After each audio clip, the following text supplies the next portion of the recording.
1 जून 1984 रात 10:45 अमृतसर, पंजाब। स्वर्ण मंदिर की पवित्र सरोवर में पड़ती सुनहरी रोशनी उस रात असामान्य रूप से शांत दिखाई दे रही थी, लेकिन उस शांति के भीतर बारूद की गंध घुल चुकी थी। मंदिर के चारों ओर भारतीय सेना की टुकड़ियां धीरे धीरे अपनी स्थिति ले रही थीं। पंजाब कई महीनों से भय, हत्या और अलगाववाद की आग में जल रहा था। सड़कों पर पुलिस कर्मियों की लाशें मिल रही थीं। हिंदू यात्रियों को बसों से उतारकर गोली मारी जा रही थी और खालिस्तान की मांग अब केवल भाषणों तक सीमित नहीं रह गई थी। दिल्ली में बैठी इंदिरा गांधी पर दबाव बढ़ चुका था। देश की खुफिया एजेंसियां लगातार चेतावनी दे रही थीं कि जरनैल सिंह भिंडरावाले और उसके हथियारबंद समर्थकों ने स्वर्ण मंदिर परिसर को एक किले में बदल दिया है। मंदिर की ऊंची इमारतों पर मशीन गनें तैनात थीं। तहखानों में भारी मात्रा में हथियार जमा किए जा चुके थे और पूर्व सैन्य अधिकारियों द्वारा युद्ध जैसी तैयारी करवाई जा रही थी।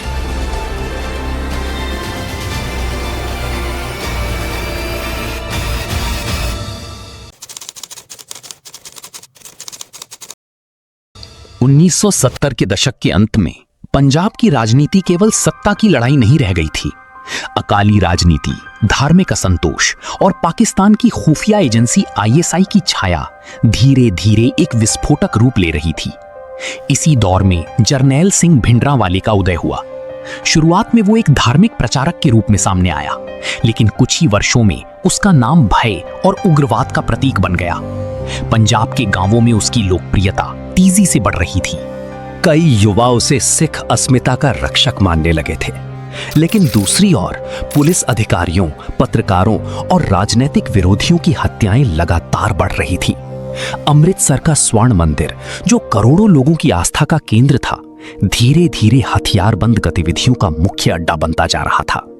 भारतीय खुफिया एजेंसियों की रिपोर्टें बता रही थीं कि परिसर के भीतर रॉकेट लॉन्चर, LMG और अत्याधुनिक हथियार पहुंच चुके हैं। दिल्ली में प्रधानमंत्री कार्यालय के भीतर लगातार आपात बैठकें चल रही थीं।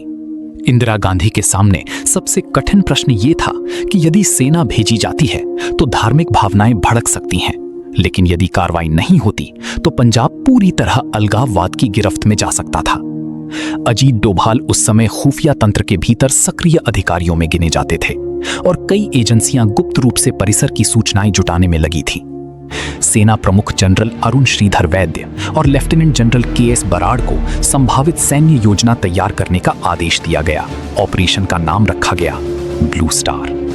ये केवल एक सैन्य अभियान नहीं था, ये भारत के इतिहास का वो निर्णय बनने जा रहा था जिसकी गूंज आने वाले कई दशकों तक सुनाई देने वाली थी।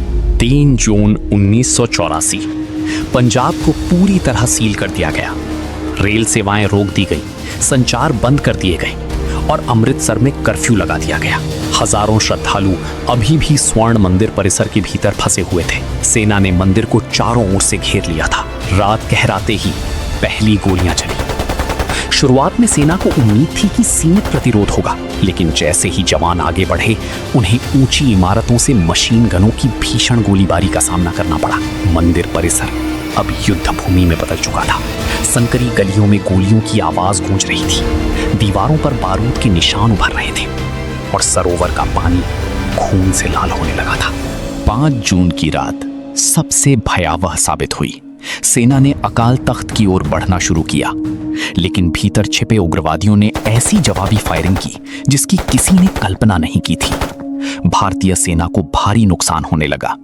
कई जवान अंधेरे में बिना ये समझे आगे बढ़ रहे थे कि गोली किस दिशा से आ रही है। तभी सेना ने बख्तरबंद गाड़ियों और टैंकों का इस्तेमाल करने का निर्णय लिया। अकाल तख्त की ऐतिहासिक इमारत गोलाबारी से कांप उठी। धुएं और आग के बीच पूरा परिसर युद्ध क्षेत्र जैसा दिखाई देने लगा। उस रात अमृतसर में रहने वाले लोग अपने घरों की खिड़कियों से केवल गोलियों की आवाजें सुन रहे थे। किसी को ठीक नहीं पता था कि स्वर्ण मंदिर के भीतर क्या हो रहा है।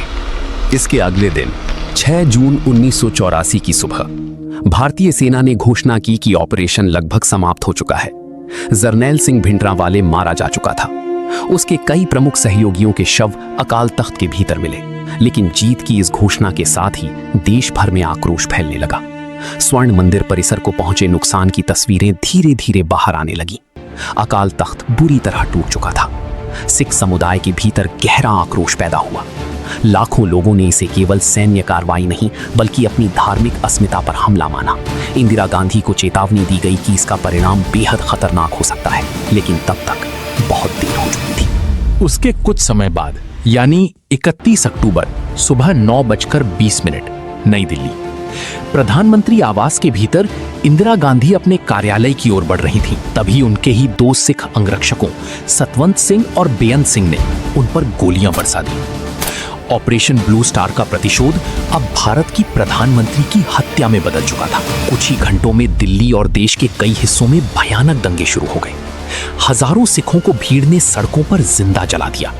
पुलिस निष्क्रिय खड़ी रही और पूरा देश भय, नफरत और हिंसा के अंधकार में डूब गया। ऑपरेशन ब्लू स्टार केवल एक सैन्य कार्रवाई नहीं था, ये वो क्षण था जिसने भारत की राजनीति, सुरक्षा नीति और सांप्रदायिक संबंधों को हमेशा के लिए बदल दिया। आज भी जब अमृतसर के स्वर्ण मंदिर में रात के समय शांति फैलती है, तब इतिहास के उस रक्त रंजित अध्याय की गूंज उन दीवारों में महसूस की जा सकती है। 1984 की वो गर्मी भारत के इतिहास में हमेशा एक ऐसे घाव की तरह दर्ज रहेगी जिसे समय कभी पूरी तरह भर नहीं पाया।